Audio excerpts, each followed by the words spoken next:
Hello students, आज हम बात करेंगे तनाबे-सुगानो डायग्राम के बारे में। इससे पहले in the last video we have talked about the Orgel diagram. So Orgel energy diagrams जो होते हैं those were related with the electronic excitations in the DD with the DD transition in the allowed transitions, for the allowed transitions. Those the organ diagrams are useful only for the high spin complexes. Those are not useful for low spin complexes. But today we will talk about the Tanabe-Sugano diagram, and these TS diagrams are applicable for both. These are also related to the electronic excitation in the DD spectrum. They also tell about the DD band transitions, but they deal both type of complexes, high spin as well as low spin complexes. And with the help of this diagram also we can explain the spectral lines in the octahedral and tetrahedral field.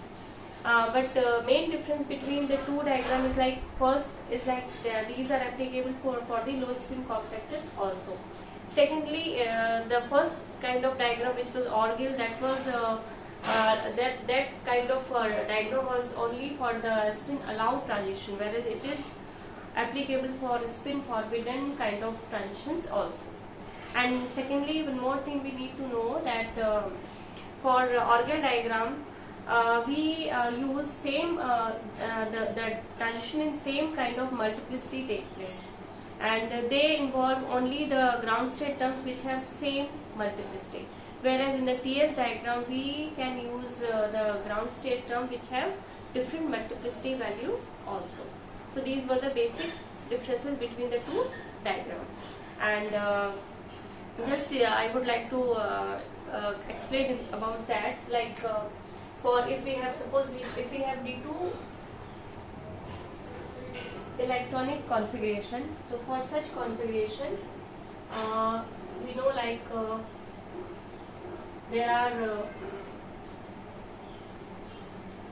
it will be their most probable this is the most probable configuration of D2 electrons.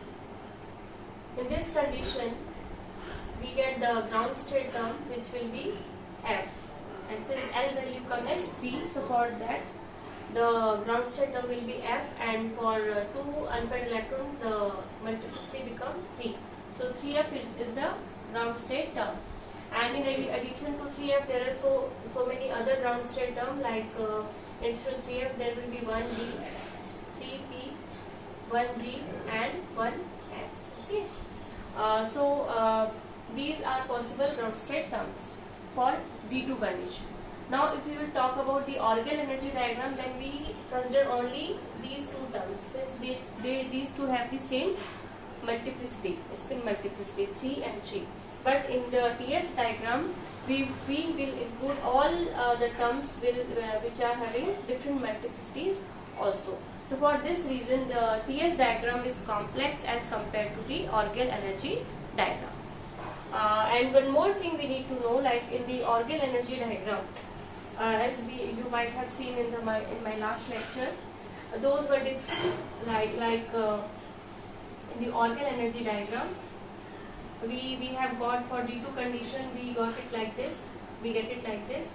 This here the ligand strength is 0, and going forward towards left hand side or right hand side the ligand strength enhances, and here we take the ground state term 3F and 3P, and 3F gets split into T1G, then T2G, then A2G. And similarly for this side also it gets split, but here the pattern will get inverse. Here we get A2G, then T2G, and then T1G. And for P also we get T1G of P, and here we get T1G of P. So this was the pattern of orgel energy diagram for D2 condition. So it is quite different for TS diagram. in the TS diagram, we take that the lowest energy term is 3f here. So the lowest energy term is taken at 0. Here for free ions only these ground state terms will be there, like 3f, 1d, 3p, 1g, 1s. These ground state terms are for the free ion. Okay. So for the free ion, the 3f is the term which is having the least energy. So this is written at 0. And then we write all other terms in the increasing order of energy. And for the 3f term gets splitted into the, as we already know, the 3f term gets splitted into T1G, T2G and A2G. So T1G is the lowest energy term of 3f. So that T1G, the lowest energy term of 3f, just I will write it again. This was the organ diagram, just for revision purpose I have written it here. Like we know, like the 3f term in my last lecture also I have given you the splitting pattern or the excited energy terms of all ground state terms. So again I am repeating this. 3f has the excited terms like 3 T1 G, then 3 T2 G, then 3 A2 G. It has 3 terms. So the 3 T1G is the term with the lowest energy. So that term will be written on the x-axis, 3-1G. And the next two terms, 3 T2G and 3 A2G are given here. 3 T2G and 3 A2G. Now here, if we will draw the all 5 conditions, then this diagram will become quite difficult. So we are just starting to understand the TS diagram. So for the convenience purpose, we are taking just the terms with same multiplicity to understand this in a better way and in a simplest form. I have written it here also, like it is a simplified TS diagram. So here first we will see what is the difference of TS diagram as compared to the organ energy diagram. That we will see first. Then we will see the complicated diagram. So here we are writing here the lowest energy term T1G on the x-axis, and on the y-axis we are writing the ground state terms. And the two excited energy terms we have written here, T2G and A2G. G we are writing for the G subscript we take when we discuss about the octahedral complex, and for tetrahedral we will not use the G subscript as we have already seen for the organ energy diagram. And so it is about the 3F terms. Now about the 3P term. 3P term has the high energy excited term, that is 3T1G. Okay, the 3P has high energy term, that is 3T1G of P. So it is written, it is given by the black line, it is 3T1GP.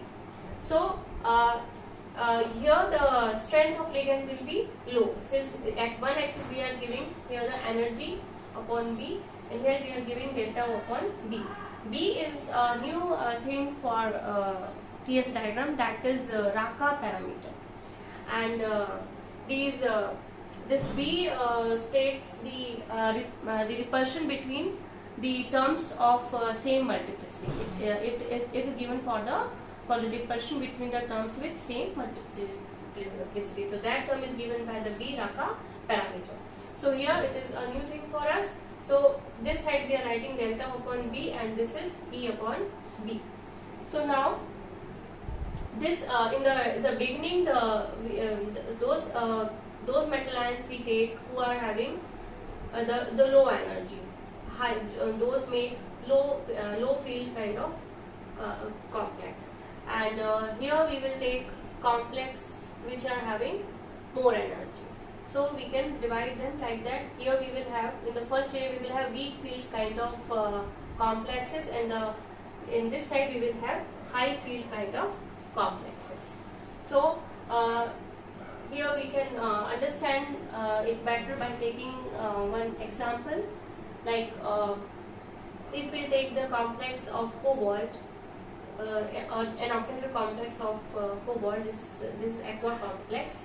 So here we will see like it lies in the in this part, beginning area of the diagram, because it is a weak field complex.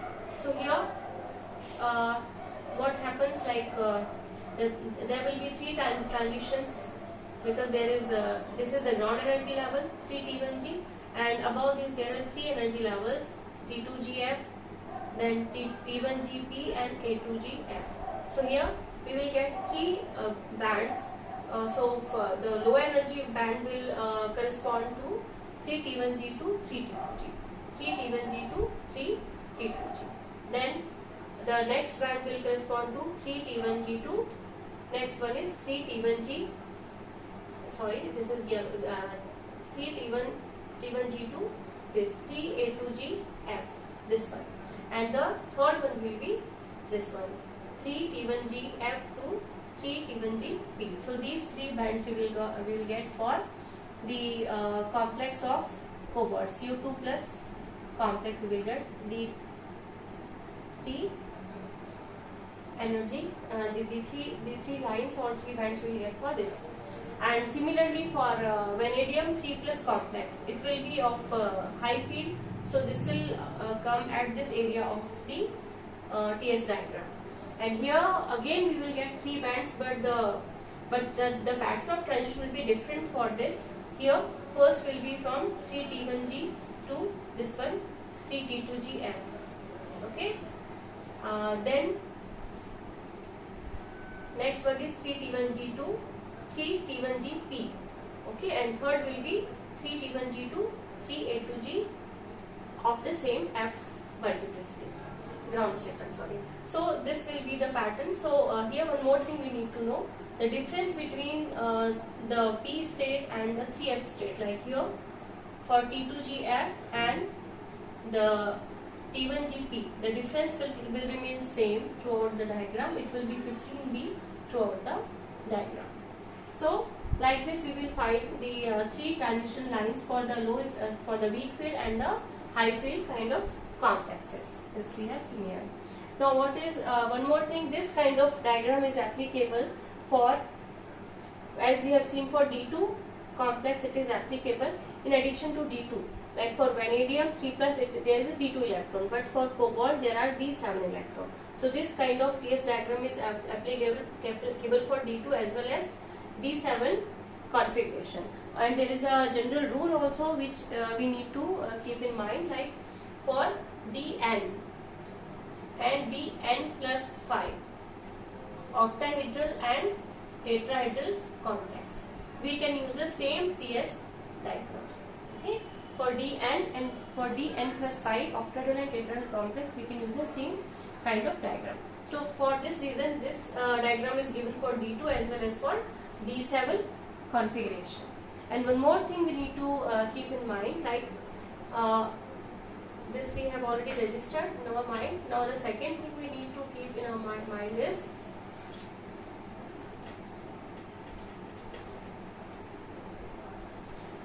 for Dn octahedral complex, we will have same TS diagram for D10 minus and tetrahedral complex. So for this reason, since this diagram we are using for D2 and D7 octahedral complex, and the same can be used for D8 and D3 tetrahedral complex, because D2 is from if we are taking D2 in octahedral, if we subtract 2 from 10, we will get D8. And if we are using D7 and we subtract the D7 from D10, we will, or from 10, we will get the D3 configuration. So for D8, D3 tetrahedral also the same kind of TS diagram we can use. And next thing is like what are the application of this? So with the help of this diagram, we can find out the value of B as well as the value of the value of B as well as the value of G also.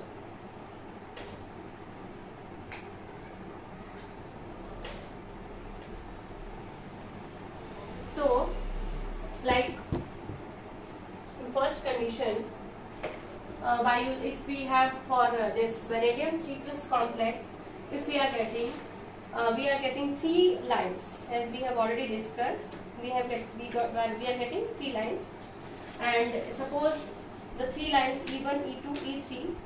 Okay, these 3 lines we are getting. So here, if the value for first line is 17,200 centimeter inverse, for second it is 25,700 centimeter inverse, and for third it is 36,000 centimeter inverse. So by using these by using these value, we can calculate the value of B or value of delta O.